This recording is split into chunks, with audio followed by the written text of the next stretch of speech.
सभी को सादर जय जिनेन्द्र। मैं वारुणी जैन आपके समक्ष लेकर आई हूँ आचार्य श्री विद्यासागर जी महाराज के अद्भुत संस्मरण। यह संस्मरण संयम स्वर्ण महोत्सव की विनम्र पुस्तिका क्रमांक 58 विद्याधर से विद्यासागर उपन्यास से लिया गया है। यह संस्मरण गुरुवर की दीक्षा के बाद का है। इस संस्मरण को मैं इन 4 पंक्तियों के साथ शुरू करना चाहूँगी। भू देखा, भूमंडल देखा, मैंने नदी सरोवर देखा, पर्वत की चोटी पर जाकर जाने कहाँ कहाँ नहीं देखा, लेकिन जब से देखा तुमको तब से मुझको लगा ऐसा कि जैसे मैंने चलते फिरते वर्तमान महावीर को देखा, वर्तमान महावीर को देखा। संपूर्ण अजमेर चांद और सूरज का प्रकाश एक साथ पा रहा था। लोगों में भक्ति संचार करने वाली लहरों का क्रम बढ़ता जा रहा था।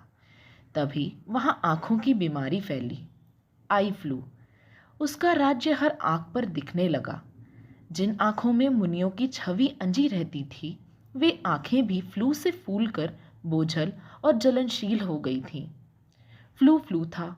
वह अपने प्रकोप के झंडे सबके नेत्रों पर फहराते हुए देखना चाहता था, चाहे वह रागी हो चाहे वैरागी। फ्लू सबके रार लेता बढ़ता चला जा रहा था। मुनि संघ की ओर भी बढ़ा और बेचारे त्यागियों को सताने लगा। संघ में उस रोग से बच सके केवल ज्ञान सागर जी महाराज जी। शेष तो सब एक के बाद एक पीड़ित होते गए। वार किया फिर मुनि श्री विद्यासागर जी महाराज पर। साधनाशील मुनि आई फ्लू की माया से अपरिचित थे। जिनके चित्त में कभी कोई विकार प्रवेश न कर सका था, उनके नेत्रों में फ्लू प्रवेश कर गया। आंखों में तेज जलन होने लगी। लाल सुर्ख आंखें सूखती तो अंगारा दिखती, गीली होती तो गुलाब जामुन। श्रावक इन अंगारों और गुलाब जामुनों का दर्द अच्छी तरह से समझते थे, अतः चिकित्सा के लिए प्रयास करने लगे। सप्ताह से चलकर माह पूर्ण हो गया था। आंखों में आराम न लगा। विद्यासागर जी महाराज जी न पढ़ पाते न सामायिक कर पाते। बैठे रहते गुरुवर श्री ज्ञान सागर जी के पास और उनके मुखार बिंद से स्वाध्याय सुन अपनी सामायिक पूरी करते। यह क्रम करीब 2 माह चला।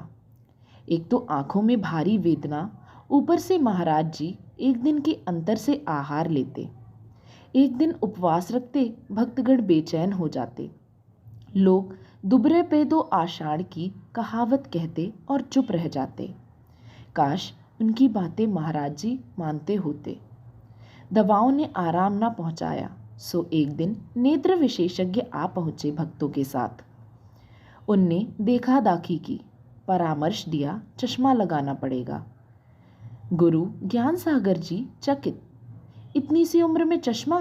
ना, कोई और बात करो। चले गए विशेषज्ञ। आंख का दर्द न घट रहा था न बढ़ रहा था, एक सा चल रहा था कुछ दिनों से। तब तक एक दूसरे डॉक्टर लाए गए श्रावकों द्वारा। उनने भी नेत्रों का निरीक्षण किया। एक पुस्तक के कुछ पृष्ठ को पढ़वा कर देखा। विद्यासागर जी महाराज जी ने खटाखट पढ़ दिए।